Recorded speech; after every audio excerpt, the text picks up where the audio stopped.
Hello, YouTube.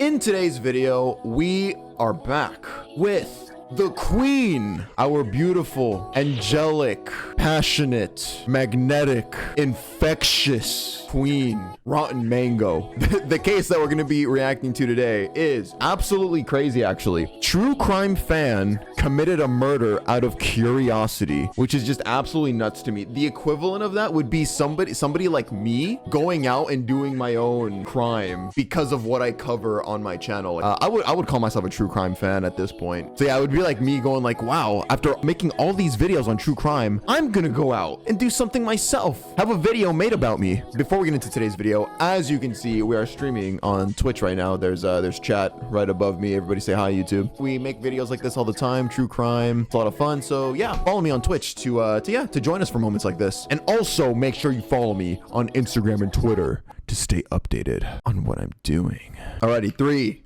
2, 1. Let's go. Stephanie. Bada bing, bada bing. It's 3 a.m. in South Korea, May 27th of 2023, so literally like a month ago. A taxi driver pulls over to pick up a young girl and her suitcase. He pops open the trunk. He even offers to help her put it into the trunk, but she's like, no, I'm good, don't worry, it's not a big deal, I can do it by myself. She puts it in the trunk, closes it, slides into the back seat, and he glances at her in his rearview mirror. It's kind of late to be going on vacation, and on top of that, her destination isn't even to an airport or a bus terminal or anything like that. It's to the local park near the river. But who is he to judge? What time was it? 3 a.m. Oh, Yeah. okay. I mean, he was Okay, yeah, that's already suspicious. Going to a park that late in Korea, I just feel like that's very taboo. just thankful that it was a pleasant. Oh, hey, thank you. Hey, I'm back once again. I was outside, bro. It's a once-in-a-lifetime opportunity. Oh, hey, sick. Thank you so much for the 3-month sub. The Grounder. I think that's how you say your name. The Grounder. Yeah, thank you so much for the 3 months. Polite, nice. 3 a.m. Oh, Yeah. okay. I mean, he was just thankful that it was a pleasant, polite, nice young lady rather than a drunk businessman, which is typically the clientele at 3 a.m. He drives quietly to the park. She directs him where to stop the car, and she pays him. She slides out of the back seat and hauls her own suitcase out of the back of the trunk. Again, it looked really heavy, really, really heavy. She said, no, don't worry about it, sir. I can do it myself. I mean, the physical strength of the youth never ceased to amaze this taxi driver. They say their goodbyes, and he watches with a little bit of curiosity as she practically skips into the park towards the grassy field. What a strange girl. She looked like what? A middle schooler? A high What? schooler at most. She looked really young. I mean, Oh, what is so yeah, somebody in chat pointed out it's probably a body. Like the fact that she insisted on carrying and lugging around her own stuff. No, yeah. she even doing alone at this hour? And where's she going with a suitcase in the park? He decides to take a smoke break right then and there. He honestly thought that she probably would need a ride back. I mean, no taxi was going to stop in the middle of the park for her to get onto the taxi. It's near the river at 3 a.m. I think nothing good can happen to a young girl roaming around looking for a ride at this time. So he's smoking it up and he looks up. It's been about, 15, 20 minutes? And there she is again. And he's just watching her as she walks out of the park towards him, and her suitcase looks very light all of a sudden. Because, earlier it was dragging on the wheels. It was kind of forcing her body to lean a little bit forward to pull it. And now it's practically flying around as she's moving it about. The girl asked him for a ride back. The whole energy seemed strange. It seemed like she didn't even notice that it was the same taxi driver. And he kept glancing at her in the rearview mirror as he drove her to her destination. Something in his gut told him, this isn't right. Like something feels wrong. Where would she have gone with that suitcase? And why would it be lighter coming out of the park? Nobody just throws away their clothes in the park. She might be a middle. I didn't know that. So it was lighter after she came back? Oh, dude, that would give me... If I was the driver, my eyes, like, in the rearview mirror, you would just see my eyes go... Oh! Schooler. Why would it be lighter coming out of the park? Nobody just throws away their clothes in the park. She might be a middle schooler, but there is this energy about her. He would alert the police, and they found that she had been transporting a victim's dismembered body from the victim's own apartment to that very park. The taxi driver had unknowingly transported dismembered human remains, in the trunk of his car. He had sat in the car with a young baby-faced killer, not once, but twice. Wait, he called the police just because how suspicious it was? They searched the grassy field in the park. Wow. This case has recently gone viral in Korea for a number of reasons. I mean, just the brazenness of the crime, the CCTV footage of the killer looking like a happy person. I'm going to show this to you. Yeah, she's like frolicking. She's like that. And like in that suitcase, it's literally human remains. The CCTV footage of the killer looking like a happy person, I'm gonna show this to you. She's just skipping around with dismembered remains in her suitcase. She's got a cute little bob, and it's almost bouncing about. People say it's so unsettling because she has this childlike mannerism to her, this energy to her. There's dismembered remains in the suitcase. But also, the fact that the killer was stated to have an unhealthy fascination with serial killers and an obsession with true crime documentaries. She killed, dismembered, and disposed of a victim because she, quote, just wanted to see what it feels like to kill. Again, I just have to restate, that would be like me, somebody who covers this stuff a lot, being like, wow, I'm so curious. I'm going to go act on this now. I'm going to commit my own acts just to see what it feels like. Like, what? This is a developing case, and as always, this is the information that we have as of now. Things could change, they could get worse. Also, as per South Korean laws, the victim of this case and her family have chosen to stay anonymous. So throughout this case, we will refer to her with the alias of Hannah. Let's get into it. The victim, Hannah, was a young woman in her 20s. She was tutoring high schoolers in English. I would not say tutoring is an easy job in South Korea. It's a very serious job. Parents are picky, over-involved, very diligent in picking the absolute perfect tutor for their perfect children whom they believe are entitled to be the next Einsteins. So it's a difficult job, but Hannah liked it. She was a university student at a prestigious school. It worked well with her schedule, and it made it easier for her to get a tutoring position to begin with. And she liked being able to help these grade schoolers get interested in English. She made the whole process fun for them and just wanted to be like a cool tutor. That was her genuine vibe. That's her goal. So in 2023, with all of the available like a cool tutor. That was her genuine vibe. That's her goal. So in 2023, with all of the available apps out there, there is a platform for tutors. Tutors will sign up and they will be verified by the platform for having the Thank you, chat. specific credentials. They will verify with the school that they're a student. They will verify their transcripts, grades, everything to make sure that these tutors that are online are being advertised, their background checked. It's basically a tutor securing app that parents are obsessed with.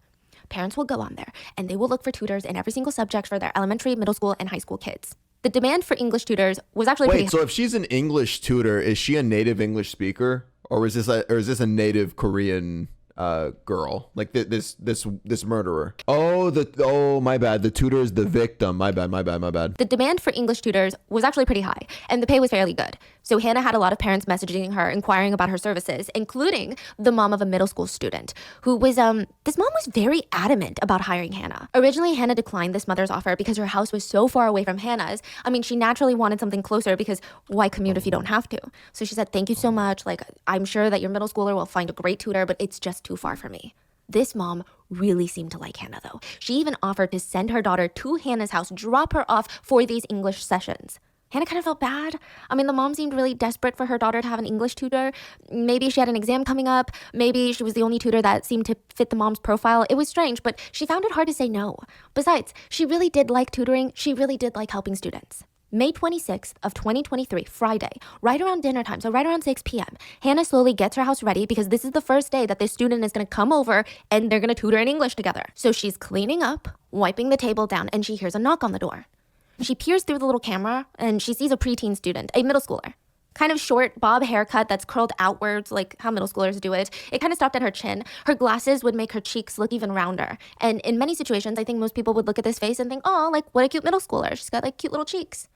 And she's standing there wearing her school uniform. So Hannah opens the door and she's ready to start tutoring. There would have been no way for Hannah to have known that this little middle schooler that she had just let into her home was not actually a middle schooler. Chung Yu-jung was her name. That's her? That's crazy. Like, this is the murderer. She was not a middle schooler. Yu-jung was not 12 or 13 or even 14 or 15 years old, but rather 23 years old. She could have potentially been older than Hannah. We don't know the victim's precise age. The middle school uniform that she was wearing was purchased at a thrift store, and underneath it, she was hiding a knife.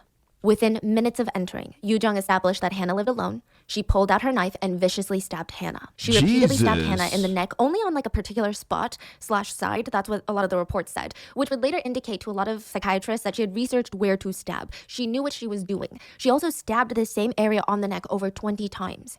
Once the 23-year-old pretending... Oh, so she was... This is for real. This is like...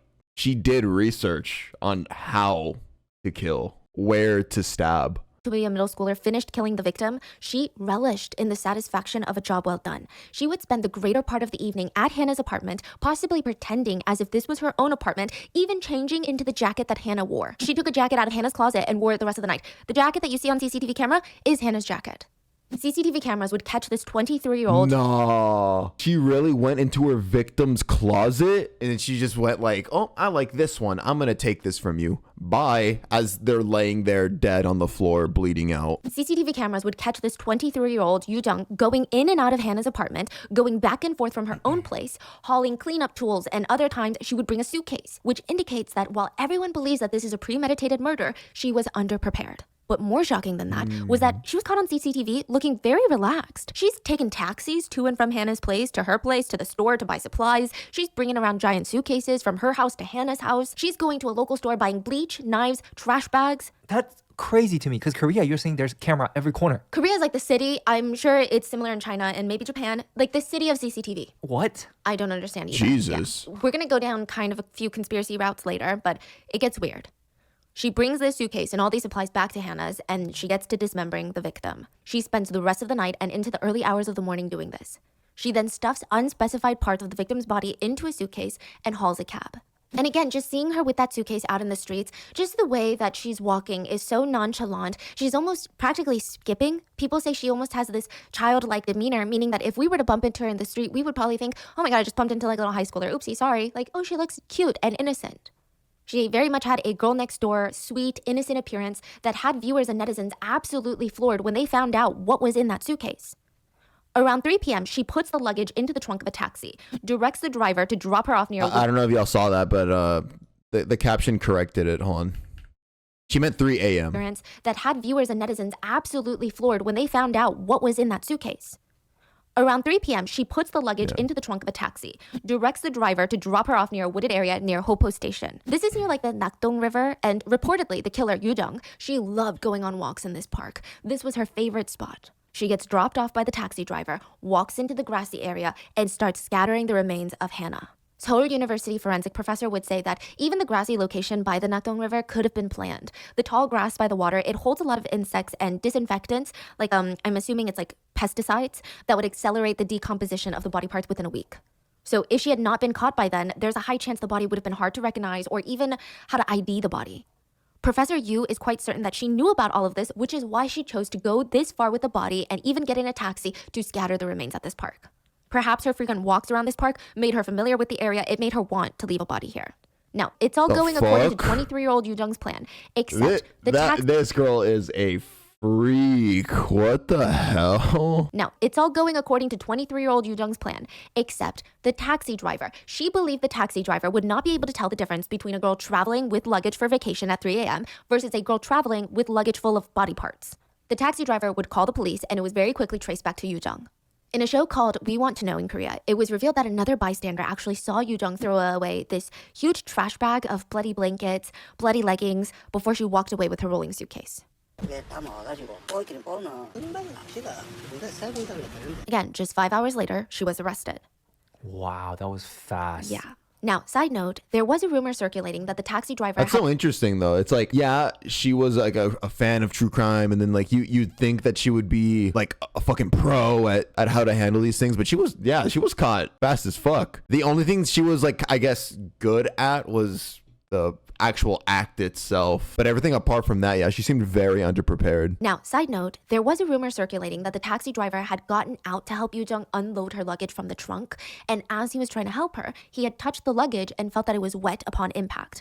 The rumor was that he got back into the taxi, and you know how like the car lights turn on when you open the door? Yeah. And he briefly glanced at his palms and they were dripping with blood. That is a rumor. From what I can tell, someone anonymously came out and said that they were a colleague of the taxi driver, and that didn't happen. He just noticed that the weight difference and where she was going and all these suspicious things added up for him to call the police. He did not see blood. And that's really good intuition, by the way. I haven't pointed that out yet, but I want to take a moment to acknowledge the intuition of the driver, of the cab driver. Like, not a lot of people would act on something like that, on just a suspicion alone, and being able to pick up on details like that. That's crazy. You know, like, for him to call the police, he must have some kind of... like, that gut feeling that you're like, I know I'm not going to be able to sleep at night. And it must have been so strong. And that must be really, really Yes. bad. I wonder if he's actually thinking, oh my God, is this a body? Yes, I did see a lot of netizens say the fact that it's speculated it was a male taxi driver. The fact that a male taxi driver that has probably seen so much in South Korea, so many bizarre things at 3 a.m., 4 p.m., 5 a.m., you know, any time of the day. But this little girl with luggage unsettled him so much. Because I think it's one thing if a girl is driving and there's like a creepy man with luggage, we're already on guard. There's always this feeling of like, I always think something is wrong. But for him to be this upset and unsettled by what looks to be a middle school girl, it must have been bad.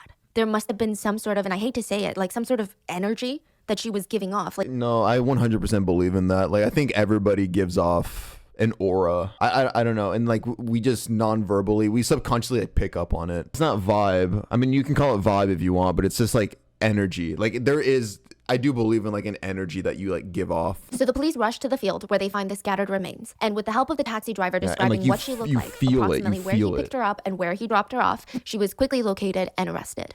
출동해서 이제 처리를 보니까 실정해 보니까 또 위검정부에 가보니까 또 회사들이 있는 거예요. 그래서 이제 거기서 지금 Authorities asked her, why would you do this? How could you do this? Who did you do this to? Because at this point, they did not have an idea of the victim. Now, upon arrest, Yu Jung seemed very calm and collected. She was young, just 23 years old, but when the police were questioning her, she didn't seem that alarmed. She just very calmly explained, well, the dismembered remains that you saw, if you must know, they were my baby. I delivered a baby at home, and I killed it because I don't want to be a mom, obviously. The fuck? I'm young, I was going through a psychotic break, and I killed the baby and scattered the remains. I'm not sure how she thought that she could get away with a lie like that because very easily you could pick up some of the remains. I'm sure that there are medical examiners that can give you like a brief, hey, that's not a baby's bone. I'm also not sure how she had so much Yeah, as a true crime fan, she's pretty fucking stupid about this. Like, she really tried to lie about the kind of body that she killed or who the body belonged to. Like, bro, they found all the remains, bro. And you know that at this point. Like, what the fuck? confidence and give you like a brief, hey, that's not a baby's bone. I'm also not sure how she had so much confidence, even though this is so easily medically debunkable. I mean, her body doesn't even have evidence that she was even pregnant. So after arresting her, the authorities also found Hannah's ID nearby. This was left near the remains, along with some bloody clothes and other body parts. So now they know who the victim is. They go back to Hannah's apartment, they find more evidence of the crime, and they tell Yu-dong, like, that's not your baby, we know it's not your baby, give us the real truth. That's when she starts complaining of stomach pain. She's like, ooh, my stomach hurts. Oh my God, I'm gonna die. Because she's in police custody. See, this is where the police are better than me. Because if you've committed like a blatant murder and you're telling me that your stomach hurts, you never told me that. You and your stomach can hurt for the rest of the interrogation. You're not gonna die, okay? Why should I care about you when you don't? W Stephanie, man. This is what base Stephanie, bro. Base. Don't care about you. Told me that. You and your stomach can hurt for the rest of the interrogation. You're not gonna die, okay? Why should I care about you when you don't care about human life?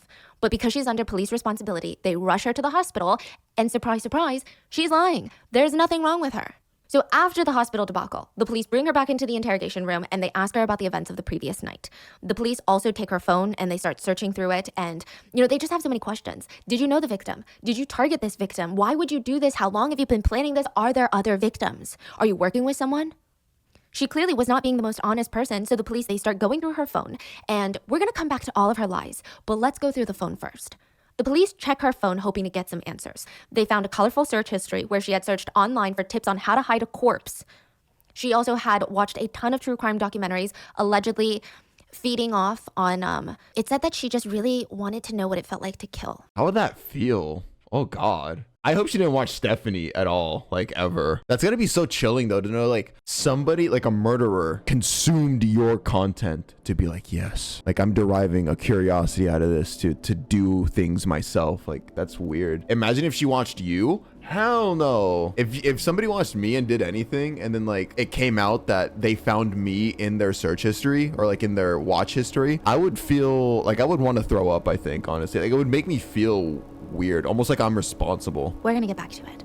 But something the police rarely see was that her phone was empty, just like everything. Not like she had wiped her phone and deleted everything, but digital forensics revealed that Tong Yu-jung, her phone, she was not in contact with a single person. She had no contacts in her cell phone, which I know some people don't save contacts, but she had no messages, no calls coming in or out, none, nothing, no friends, no family, no social media interactions, no one was contacting her. In this day and age of 2023, how nearly impossible is that? She was truly almost like a ghost. Tong Yu-jung was born in 1999, very young. She, Oh shit. Wait, so she's my age. So, oh, that makes sense. Yeah. So at the time of this video, it was 2023. She was 23. Yeah, I was also born in 99. So. Like a lot of people, was born into a pretty volatile house. Her parents were always busy working. They were too busy to take care of her. She was sent off to live with her grandfather, and he was the exclusive sole guardian throughout her entire childhood, which I think is interesting. So in a lot of cultures, and Korean culture as well, it's common for grandparents to move in and raise the grandchildren while the parents are busy working. But her grandfather was listed as her sole guardian. So, I mean, that to me indicates whether her parents were divorced or they were not present at all in her life. If it was to the extent of negligence or abandonment, I'm not sure. But the fact that her grandfather was listed as her sole guardian, I think something must have happened with her parents. I'm sure it probably impacted her in some way to not have her parents around, to not having this loving dynamic that a lot of kids have. But I mean, it's been proven time and time again that a child's first example of a relationship is with the parent. So, we don't know. It's just something to consider. Ultimately, we have no idea what happened, if anything, but we know that it wasn't the most stable home. Regardless, growing up, Yoo-jung was regarded as a very specific word that I've never really heard in cases. Invisible. Not just quiet, not just shy, not just introverted, but invisible. Her former classmates said if you said hi to Yoo-jung in the hallway, like if you waved to her in the hallway, she would never say anything back. She wouldn't even smile back. She wouldn't nod in acknowledgement. She wouldn't even wave Not gonna lie, she's me in that regard. I really don't like talking to people. back. She would basically just ignore your existence. They said that Yoo-jung never spoke or replied to any of her classmates. So if you were a classmate and you were asking her a question and she knows you're asking her a question, the room is silent and you go, hey Yoo-jung, can you pass me that? She wouldn't even look at you. She would not respond to you. If it was an elder, like a teacher, authority figure, or even a neighbor, if they asked her a question, she would avoid eye contact and answer just yes or no. Outside of school, Yoo-jung never even left her home. Neighbors reported almost never seeing her out, walking around, hanging out with friends, going on walks with her grandpa, inviting friends over, nothing. She seemed very introverted. She passed by once and just went inside her room. She spoke only when asked a direct question. She only responded with yes or no. That's me at work. Oh my god, that's me at work. It stated, and this is kind of random and super specific, but Yoo-jung hated talking to people, but if she were at the convenience store and she was owed like a penny back in change, most Koreans stated that they just wouldn't ask for the change. They'd be like, oh, keep the change, because they don't want to walk around with this penny. They don't know exactly what to do with this penny. It's just kind of a hassle. Yoo-jung, the person who hates talking, would ask for that penny back no matter what. That was like the one time she was very vocal. She's like, give me my penny back. Which is fine, she's entitled to it, but people just thought it was kind of interesting to note. Contrary to a lot of speculation, former classmates also stated Yoo-jung was absolutely never bullied. So as far as we know, nobody picked on her. Nobody forced her to retreat into her shell and go unnoticed. Nobody verbally, physically hit her. Nobody bothered her because she wouldn't even wave back at you. It's like she would just float through her childhood like a ghost. This seems to be like a choice that she made for whatever reason. She would be so good at being unnoticeable that she could walk into a room and no one would look up or even hear anything. Her presence was unknown. She was unseen. She was unremarkable in almost every way. We have no idea if she desperately desired to talk or to say something or wanted someone to listen to her, as if she was invisible and she didn't want to be. She couldn't stop. Maybe her brain blocked that part of her life or blocked that part of her socialization. I don't know. Or on the flip side, you could argue that this was a choice. She didn't like people. This was her own little rebellion to not talk to people. She was deliberately ignoring them. But she did kind of unsettle her former classmates. Bro, I think he's glad to relate to a murderer. I don't know what you heard in my voice to say I'm glad. I just think it's funny, like some of these things are just like a very unremarkable person. Like, it's kind of worrisome that a lot of these low-key apply to me. But she did kind of unsettle her former classmates. So they never bothered to get to know her, but they reported that she would sit behind curtains alone. So like imagine there's a curtain, she would just sit behind it. Just like hiding herself, but not really hiding herself because you would see that there's a human behind the curtain and then you would look at the shoes and then you'd be like, why is Yoo-jung behind the curtain? Sometimes you would hear crunching noises from behind the curtain and she would just be behind the curtain eating snacks. This deep voice scared me for a second. She was always behind the curtain. Even when she was having snacks, she ate alone behind the curtain. She was quiet and went everywhere alone. She had no presence in school. She didn't even have any friends at the time. She didn't accept people's greetings, even if the other person greeted her first. She didn't even respond well to anyone when they talked to her. A professor named Lee Soo-jung was interviewed about this case, and as an expert in teen psychology and behavior, they stated that she had unusual behavior for a teenager. They said that adolescent ages are a time of pure curiosity of your peers. You want to know what your peers have to think, have to say about everything, how they dress. You want to get to know everyone your age. You have this like innate desire to understand them because you want to be part of your peers. This is not like anything we've heard. Yeah, this one's very weird. Kind of. And it's going to get weirder. So far it's weird, but it gets weirder. The professor stated that if they were to evaluate this type of behavior, they would categorize it as psychopathic tendencies and or behavior that is being displayed at an early age. So Yoo-jung puts in as much effort into her schoolwork as she does getting to know her classmates. Another thing that stood out to former classmates is that Yoo-jung was never angry. She was never upset. She was never depressed. She never had this like passion against everyone, like, oh, I don't want to talk to any of you guys because you don't understand me. I stand out. I'm different. She never had that. She just seemed so utterly neutral about everything, so incredibly passively indifferent. And in hindsight, a lot of people said that might be scarier. There's something about indifference to things that speaks a lot more than like, you know, getting overly angry or getting just emotional in general in one way or another, whether it's the happiness direction of the spectrum or in like the anger side of the spectrum or the sadness side. Indifference is always like, it always raises at least a yellow flag when you're indifferent to almost everything. But she still managed to graduate in 2018 from the Kyunghee Girls High School. She had no clue what she wanted to do with the rest of her life, which, you know, is very normal, but she also had zero intention of trying to explore things and figure it out.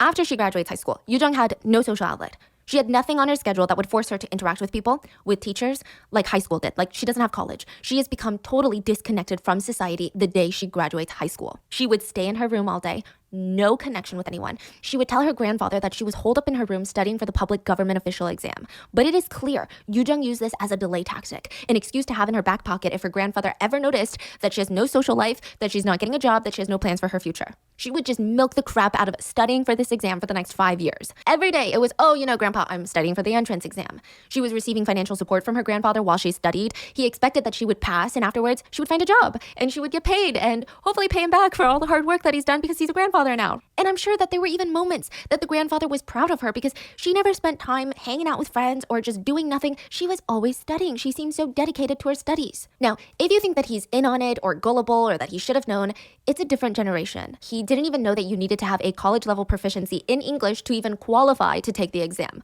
which Yoo-jung was clearly not proficient in English, and that's kind of something that is pretty easy to tell, and it might be why she chose her victim. Now, we're going to circle back to that. In 2017, Yoo-jung applied multiple times for a job as a golf caddy. She submitted her resume and wrote, after leaving high school, I started preparing for the college entrance exam. I enjoy being active and meeting other people, and I really want to try this role. But once she got a call for an interview, she did not say a single word. Even when the interviewer asked her standard interview questions, it was silence on the other line. Silence. She refused to talk. So it's like she was going out of her way to give people the silent treatment, applying to jobs to have them call her and then pick up the phone knowing who was calling and then just be there like just straight fucking egoing them. She refused dude, to talk. that's even more chilling. Yeah, they would probably just hear her breathing. Somebody in chat said that. The recruiter was so confused because she's like, you applied for the job. Why won't you talk? Because you applied for the job. It didn't look good in the recruiter's eyes, and of course, she didn't get the job. But when she found out that she was rejected from the position, she went as far as to call them back and curse them out for their decision. She kept demanding to know why. Why was I rejected? Well, you were strange. You didn't respond to any of the questions. We thought you were a little weird. Gaslighting to the max. It's just like, okay, well, you clearly don't want the job. You're not saying anything to our questions. Okay, bye. She calls back. Why the fuck did you deny me?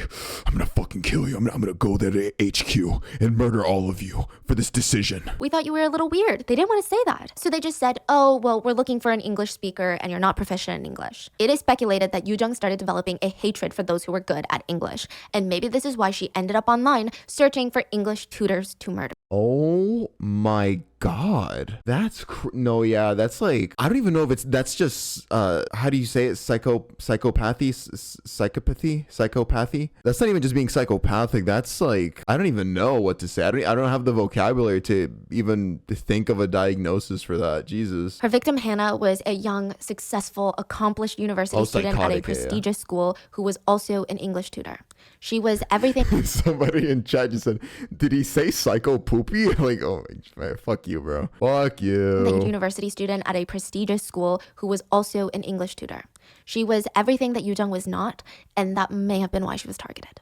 Now let's talk about her true crime obsession. But first, why was she even obsessed? Because of the lack of any contact on Yoo-jung's phone after she was taken in by the police, the word hikikomori has been coming up in discussions about her case. And quick disclaimer, I don't think that Yoo-jung was, but there is a connection. We've talked about this previously on the Japanese serial killer cases that we've covered, but since there's been like over a year, let me give you a refresh. In Japanese culture, there is a phenomenon right now where adolescents and young adults have become very reclusive, Usually after graduating high school and into their adult lives, they will live in basically voluntary solitary confinement, usually in their parents' home. Some of them will go years without even talking or running into their own family members that they live with in the same apartment. Yeah, I know we like to joke a lot here in the States about being a bedrotter. No, in Japan, that's actually like a thing. The word there is hikikomori, which is what she's talking about, where they not just don't go to school, they don't go to work, they don't interact with the people in their house. They withdraw from society completely. It's insane. Massive white house with a west wing and an east wing. I'm talking a 3-bedroom apartment. Many of them stated they will coordinate their comings and goings out of their room to not run into a single human being. Sometimes these people will also go decades without seeing anyone outside of their immediate family members. Now, according to the Japanese Ministry of Health, Labor, and Welfare, side note, there is no good translation of hikikomori, but the Japanese government has defined it as the state of avoiding social engagement, education, employment, and friendships with generally persistent withdrawal into one's residence for at least 6 months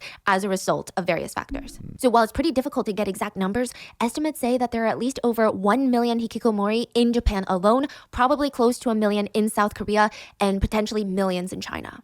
And it's become such a problem for Japan and really everywhere else. But the Japanese government even released a guide for the hikikomori on what to do in the event that their parent passes away. Because there was a case where a hikikomori, his mom had somebody passed. in chat said maybe even BPD. I think that could honestly also be a play, BPD. Because there was a case where a hikikomori, his mom had passed away in the house and he did not report her body or do anything. So I was looking through a Reddit forum to understand the mindset of the community. And I don't think that Yujong is one of them. And I want to clarify that hikikomori are not dangerous people. Yujong is not one of them. I mean, she could go out. She liked to take... No. BPD is not bipolar disorder. BPD is borderline personality disorder. Yujong is not one of them. I mean, she could go out. She liked to take her little walks in the park. The only same consistency that they have is that they had no social interactions with people.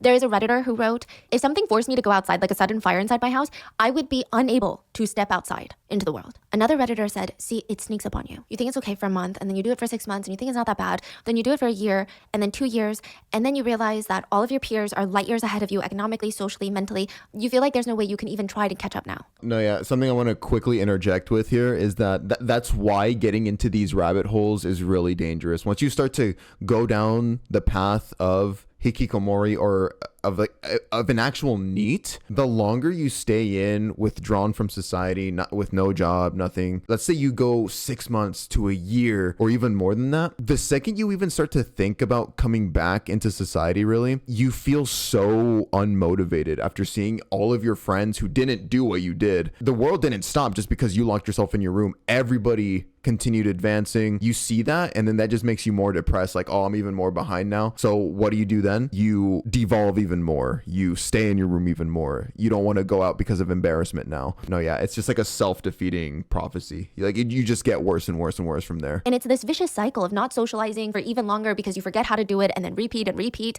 It's happening in Japan, China, South Korea, the United States. Some behavioral scientists have credited this retreat from society to the overwhelming pressure of succeeding in Asia's work culture after high school. So in China, some people actually attribute it also to the fact that the population has profoundly more men than women, saying that this puts so much pressure on men looking for partners, whereas women can be a lot more selective. So these men decide, I don't even want to partake in this game that society plays. I want to completely withdraw. So why is this happening all of a sudden in this day and age? Because of technology. So back then, there were hikikomori in Japan, and most of them would read manga, they would watch like DVDs and stuff. But now with the internet, people feel like they really don't have to go outside. Everything can be done online. They can watch shows, they can watch YouTube videos, they can talk to people anonymously without the threat of feeling exposed or vulnerable. They can go to safe forums that they can communicate with. They can do everything online, especially in places like South Korea, Japan, and China, where everything can be delivered at your fingertips in record time. It's so easy to never leave. I mean, it's gotten so bad. There's actually services where you can hire young, pretty women, and typically they're hired by parents of hikikomori, and they'll come and try to talk to the predominantly male community.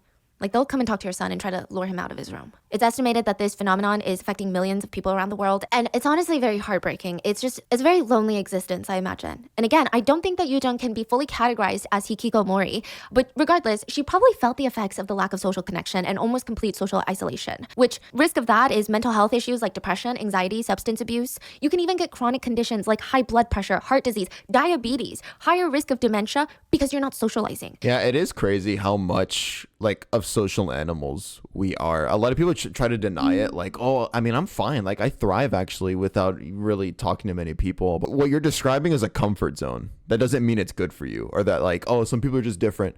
Fundamentally, we are a social species, and as she just said, as she just explained, there's literally science behind it that backs it up. And again, just another disclaimer, like most mental illnesses, the hikikomori lifestyle, I mean, this is typically only detrimental to the person themselves and maybe perhaps their family members who have to interact with them and try to provide for them and help them. But most of the time, they are just nonviolent, introverted, modern day hermits.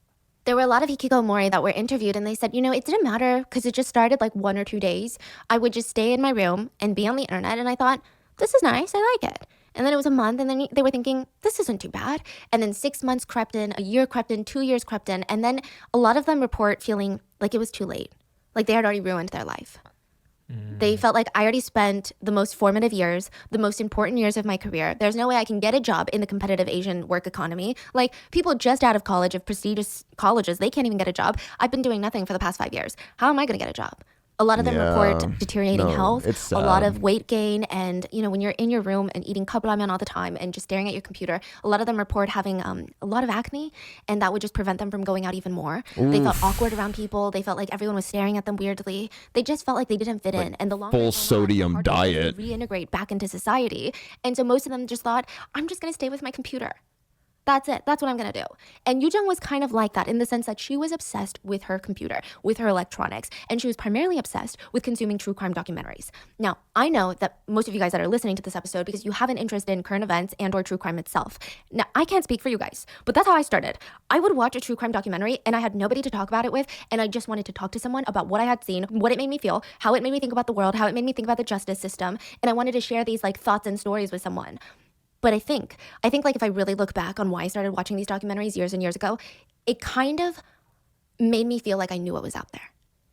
Because like it makes me feel like I know what kind of evil is lurking in the shadows. I know what kind of people, scary people are out there. So maybe I can prepare myself and understand some of the warning signs. So it made me feel like I was being proactive. No, yeah, I get that kind of feeling too. Where it's like something. Okay, that's, My safety. that was not a good that was not a good paused frame. But anyway. Watching videos like this, even though, and I've said this not just in my true crime stuff, but even in my disturbing short film videos and disturbing Vocaloid stuff where like the subject matter is very troubling, making you aware of things like this or becoming aware of really disturbing topics, it almost makes you feel safer because you're more informed and you know, like she's describing like what to look for, the warning signs. Being blissfully ignorant, I don't know, man. It's just like I would feel vulnerable all the time. Like I would always feel like I can be taken advantage of. I'm definitely gonna be in harm's way more likely because I'm just not informed on anything at all. I don't know what to look for. It felt prepare myself and understand some of the warning signs. So it made me feel like I was being proactive in my safety. It felt like it was safer to know than not knowing what kind of evil existed. And it eased a little bit of my anxiety. Like that's kind of how I felt. And I read a lot of comments in here that say very similar things. That is not what Yoo Jung got out of it. She fixated on the killers of each documentary and she asked herself, I wonder how they feel. I wonder how it felt for them to kill. And unlike most of us, she did not have a healthy... I'm sorry. Hey, this like DMing going on about like following on Instagram. Can y'all just talk on Instagram? What the fuck is happening? It felt for them to kill. What the hell? Self. I wonder how they feel. I wonder how it felt for No them. no Tinder in my chat, please. No Tinder, no flirting. To kill. And unlike most of us, she did not have a healthy human level of curiosity where we have other interests in life. Yoo Jung did not care to even watch documentaries about cases of injustice or about all these cases that have gone unsolved that need people's attention or to help bring justice to all these victims' families. She literally watched these documentaries for inspiration. How do we know this though? So they found a bunch of true crime in her phone records, like shows, like Digital Footprint, and that is what a lot of psychiatrists believe. And she said that she wanted to feel what it felt like to kill. That's another thing. There is a conspiracy that she actually didn't kill because she was obsessed with true crime. Yeah. So I think this is where the whole video games argument kind of comes in. I don't think that there's a single thing in this world, especially a piece of media like a documentary, video game, or a movie, nothing could make me kill someone. No, and I'm sure that the same goes for all of you. Psychiatrists have Yeah, there's no, like anytime somebody tries to link to you or like somebody tries to link motives to the type of content somebody consumes, it's bullshit. It's bullshit. And that automatically tells you the guy you're talking to or the person you're talking to is deeply unserious. actually come out. Nothing could make me kill someone.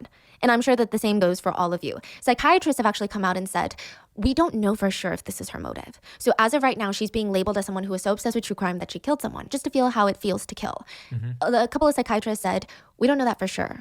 We think that a lot of us are connecting these dots because as a society, we feel better knowing, like kind of what I just said about true crime documentaries, we feel better knowing that there's almost a reason. When we don't know, it makes it scarier. So we're going to get into all of that. But anyways, she escaped her reality to exist and relish in the reality of being a murderer. She would eventually become so engrossed, allegedly, so obsessed that she had made up her mind and she was going to kill to see how it felt. So we know how the crime went down. She was arrested and she tried to lie and said the remains belonged to her baby that she had to kill. And when that lie was exposed, the police found out who the victim was. She changed her story once more. She stated, I did not kill this girl. I was just hired to dispose of her body. I am not the one who killed the victim. Someone else did it and I'm just helping because they promised me something in exchange. What would they promise you? I was promised Hannah's identity. She's saying, I just wanted to commit identity theft and identity fraud, not murder. So the girl is probably this chick who's, you know, obsessed with true crime. She's probably recalling true crime like crazy stories that she heard on YouTube or something. Like, let me see. Oh, in this true crime, the guy who murdered them then took their identity. So I'm gonna say that was a part of my scheme. Yes. Many psychiatrists, I just wanted to commit identity theft and identity fraud, not murder.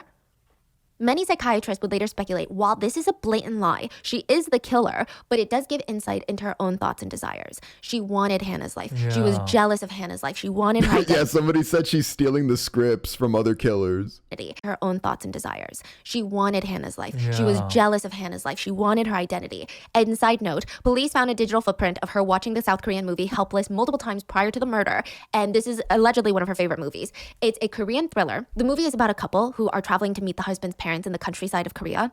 They end up stopping at this rest stop and getting coffee. And when the husband returns to the car, his wife is gone. She's not picking up her phone. She just vanished. He's like searching through the rest stop. He finds a little hairpin in the bathroom. She's not in the bathroom. He drives all the way back into the city, goes to her apartment. The apartment looks like it's been completely ransacked. So he's like, what the hell is going on? He gets his cousin involved, who is a former police officer. And they find out that the wife has been stealing other women's identities and is probably a killer.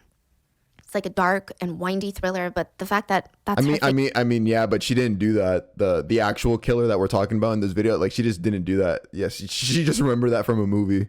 So I was half right about that. Yeah. favorite movie. I don't know. Some people say, see, like she really wanted someone else's life and maybe she's trying to recreate the movie. Others said, what if she's setting up some twisted alibi? What do you mean? Like some psychiatrists believe we can't trust a single thing that comes out of her mouth. No, yeah. So we don't know the motive. We don't even know if she wanted to take Hannah's life because she was jealous of Hannah. They said that this could be a well-spun fabrication, that she was watching this movie to find out. I completely disagree. To steal her identity. I 1000% believe she, at this point, she was just in panic mode, or not panic, but she just knew she was fucked. So she just started spewing stories from her memory. I don't think that anything was meticulously planned. So does that make sense? Yeah, so she's just constantly lying. Yeah. I mean, it's just, we don't know at all. Anyway, the police know that this is a lie, though, that she did not kill Hannah. She definitely killed Hannah. So they keep pushing, and Yoo-jung quickly changes her story once more, and she stated that she killed Hannah because she got into a fight with Hannah. And the police are fed up. They don't believe this because why would you get into a fight with someone you don't know, and why would you trick them into being your English tutor if you don't even know them? Like, it doesn't make sense. So they did not believe this lie either. And while she's being stalled by investigators, the cops were able to look up her family registry in the system and call Grandpa Jung, the man who raised her. He rushes to the police station and his whole universe shattered that day. This was his only family. He raised her like his own daughter and he felt like a complete and utter failure. How could he have failed Korea so badly by raising a killer? Grandfather Jung rushed to the station and... It's not your fault, Grandpa. ...to get the truth. He cried as he begged his granddaughter to confess to her crimes. He pleaded with her, just admit your sins. For me. Do it for me and my integrity. And she had given her grandfather nothing except a lifetime of pain. And Grandpa Jung had given her absolutely everything. This was the least that he could ask of his granddaughter. And Yoo-jung confessed her crimes. I don't know if she did it for love for her grandfather. I don't know if she felt like this is it. I mean, I'm gonna have to fess up. I don't know what it was. Grandpa Jung would later be interviewed as he was hounded by the South Korean media, and he reported, I feel really sorry for the bereaved family because I'm a sinner who raised my granddaughter wrong. I never expected this situation. Oh, it makes me so sad. The grandpa, like, he kept feeling blame. Like, he kept feeling responsible for it. I feel so bad. I thought it was just maybe going to last like a day, but no, like, he then went on and still expressed his regret for possibly contributing to how she turned out. But no, yeah, I don't think it was his fault at all. And imagine this. No, not. I don't think 100%. No, it's not his fault. I'm a sinner who raised my granddaughter wrong. I never expected this situation. I never Called even himself a imagined this. sinner.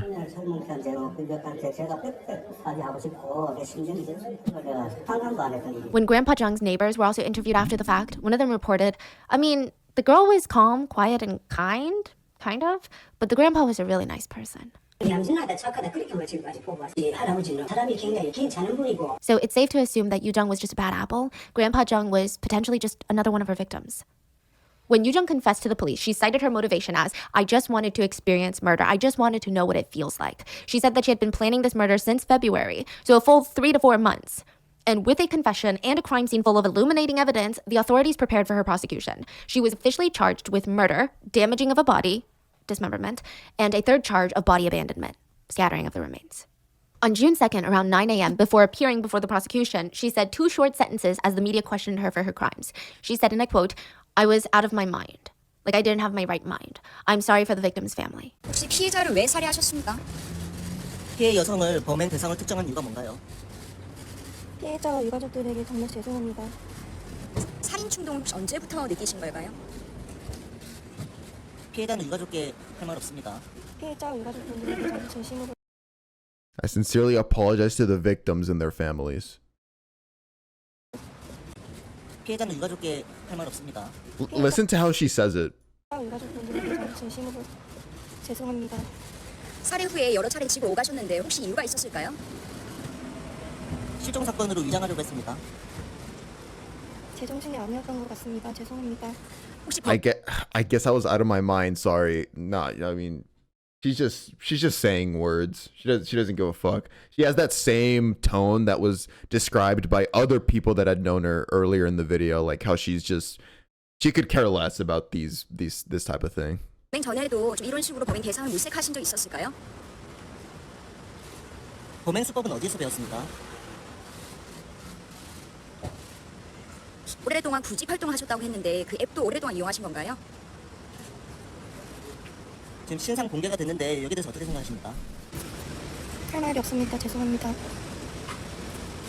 검찰 조사에서 성실히 조사에 임하겠습니다. Weak ass apology. 죄송합니다.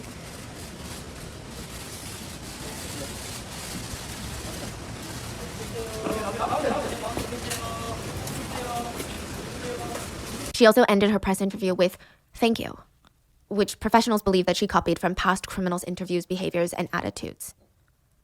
Yeah, so Why? a lot of like She killers. acted weird. Oh hell no! Somebody just violated her in chat. Bro said fake ass apology from Fiona. Wait, why does this actually kind of look like her? It's like the roundness of the face. Yeah, so Why? a lot of like She killers. acted weird. Yeah, like a lot of killers in documentaries, they'll give press conferences and like end it with a thank you in Korea. And I guess the way she said it didn't feel natural. Kind of felt like mocking behavior. Not mocking, but copied behavior. 조사에 임하겠습니다. 네, 이상입니다. So many netizens who followed this case as it blew up have criticized her words here, believing that her apology is this pathetic attempt at appealing for a lower sentence. They said that she was using her childlike innocence or her youthful facial features to try and get away with murder. However, due to this case blowing up, there's a chance that the high-profile nature is going to pressure authorities to sentence her with a much stricter sentence. Yet the length of a sentence doesn't seem to mean much to Yoo Jung. According to police, she's doing great in jail. She's calm and not the least bit scared or anxious. She's eating well, sleeping well, and not feeling much remorse, or at least none that people can see. Side note, netizens were so enraged about this comment that many of them dug into the Busan prison menu, and they found out that the prisoners were eating better food than given to the military during their services. Oh my god. The menu is high in quality, lots of healthy options, fresh veggies, and even has dessert options.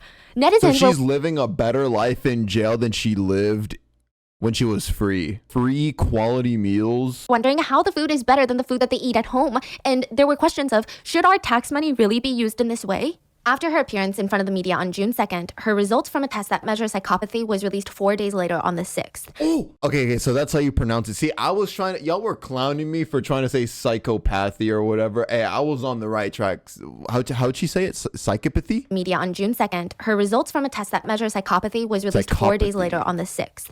The psychopath test was created by a Canadian psychologist, Dr. Robert D. Hare, in the 70s. It's called the Hare Psychopathy Checklist, and it asks 20 questions that are supposed to hone in on your true nature.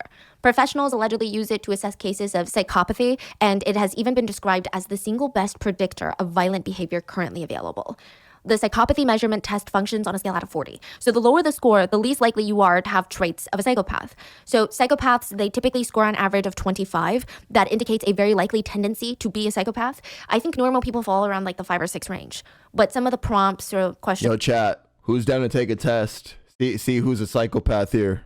like a psychopath, I think normal people fall around like the 5 or 6 range. But some of the prompts or questions, I guess, include, and you answer them yourself. So you would answer like, oh, I strongly disagree, somewhat disagree, and then I'm neutral, does not apply. Like all these yeah, I'm gonna look for this after. We should take the test together. Yo. things. Oh, I strongly disagree, somewhat disagree, and then I'm neutral, does not apply. Like all these things. And they would say things like, I generally evade responsibility and do not answer to anyone in my life. Yeah. So that's like really easily you can pick whatever you want. Yeah. So is it in her best interest to fake that she Yeah, is? it is kind of weird though. You can easily fake that. Like what the? It's just literally options on a paper. Like, yeah. I mean, probably not, because psychopathy is not related to being in a state of psychosis. You are not, like, you're still in the right headspace. You just lack empathy and all these other things. But Okay. and they would say things like, I have a grandiose sense of self-worth, I have a history of exhibiting cruelty to others, and the patient rates themselves. On her first evaluation, Yu Jung scored 15 points out of 40, and even though 15 is higher than the normal range, which is about 5 to 6 for a normal person, it's still below 25 points, which is the threshold for psychopathy. However, on June 7th, she went through a second evaluation, and she reportedly received a score of 28 points. Some notable comparable scores include Ted Bundy, who got 39 out of 40, and John Wayne A 39 out of, oh my, well, Jesus Christ. And John Wayne Gacy, the clown killer, got 27 out of 40. So she scored 1 point higher than John Wayne Gacy. She ranked 1 point higher than Kang Woo-soon as well, which is a notorious serial killer in Korea. He kidnapped and murdered 8 women. He scored 27 points. She scored 28. I will say, though, the test has been criticized by some researchers and experts. But regardless of what you think a score indicates or doesn't indicate, it's clear that Chung Yoo-jung was at least not a normal person, and at most a budding serial killer. Police found evidence that she had been contacting multiple tutors. According to a professor, Oh Yun-sung, a specialist in criminal psychology, That's the chilling part about all of this. She was trying so hard to get a tutor. Think about it from the tutor's perspective. You were 1 click away from the victim having been you. Like all you had to do was hit the accept button or just respond back to her, the murderer, saying, okay, yeah, sure, I'll be your tutor. And then that's why I feel really bad for the victim. It was just bad luck, basically. She just wanted to help somebody. Like, hey, okay, fine, I'll help you since you want it so bad. And she lost her life as a result. said if she hadn't been caught on her first kill, there's almost a 100% chance that she would have killed again. I can see that. But the fact that the way she did it for the first time, it's so stupid. Yeah, so I think that's where a lot of people say the grandiose sense of self comes into play. A lot of these psychopaths sometimes overestimate their intelligence and ability to accomplish things. Is the speculation? Because she did seem pretty confident in that CCTV video. It doesn't make sense. Doesn't make sense. Now, another criminal psychology professor chimed in to state that they believed Chung Yoo-jung is a pathological liar. The professor even goes as far to speculate that everything Chung Yoo-jung has stated so far, her obsession with true crime, her wanting to feel like what it's like to kill someone, all of that is a lie. All except for the fact that she killed Hannah. That is the only thing that they think we should take as fact. Nothing else should be considered. The professor claims we might not even know how meticulously she's been planning or how far in advance or even what her final goal was. Another criminal psychologist states it's way too early to determine why she even killed. They said that we as a society are quick to believe her reasonings, not because we are gullible, but because otherwise the message would be that no one is safe from such a random type of murder and monster. And that is more terrifying. Now, side note, on June 8th, the Busan police gave an award to the taxi driver who reported the crime to the police. However, the taxi driver refused to take the prize and he actually quit his job. According to colleagues, media has been looking for this taxi driver, like hounding this man down. People around him said that he's terrified. Understandable, to be honest. Understandable. With that award, accepting it, there would probably be a whole ceremony for it. which would just attract more attention. But I mean, it is good that they try to give him his flowers. Like without him, they would have never caught her. Maybe like there's actually a really good chance they would have never gotten a lead on the killer. Also 100% respect to his wishes about, you know, just remaining private, having his privacy. He has so much trauma from this encounter. He had driven this young woman with dismembered body parts in the trunk of his taxi at 3 a.m. The taxi driver is doing everything that he can to remain out of the public eye. He has not given any public interviews. And some theorize, because South Korea is notorious for letting people out, he does not want his name out there because he was that terrified of Chung Yoo-jung that if she is released, he believes that she will track him down and kill him. Ooh, wait, I didn't even think of that. That's actually so valid. Now, as for the tutoring app that Hannah had been utilizing to find clientele, a lot of tutors have deleted their profiles because of how easily accessible the tutor's personal That's information smart, is. honestly. The original purpose of this app is to assure that the parents have tutors that are actually credible, that are going to the schools that they say they are, that are getting the grades that they say they are. The tutoring app, though, they don't background check or verify anything about the parents, just the tutors. And they responded to these concerns and said, yes, okay, yeah, we get it, but because we cannot verify parents of the students in the app, it's, you know, what can we do? So they've done like little to solve this problem and protect the tutors. And this type of crime is not unheard of in Korea. In 2022 December, one man faked his identity as a high school student and lured a female university student/tutor to his house in an attempt to essay her. Reportedly in 2021, one man also faked his identity, kidnapped a university student that was a tutor using a similar app, keeping her hostage for up to a month and subjecting her to many essays. So this is the case as of right now. I'm sure that there will be more developments, but I don't know. What are your thoughts on this case? Yeah, it's so weird that the app developers haven't thought of, because I mean, you just heard her say this isn't the first case of people using the app to take advantage of tutors. So like in this case, the girl killed the tutor, and then she just described many other cases where guys are getting female tutors, and it's like it's their job. They need to make money, so it's like sometimes they have to accept certain requests because they want to eat food. So then they take this job thinking that they want to help you. That's how they're thinking, and then they get kidnapped and essayed. I do think, and I'm obviously biased because I'm someone who is deep in this true crime world, but I think it's like the argument of video games. I don't think that there is any piece of media that can get someone to kill.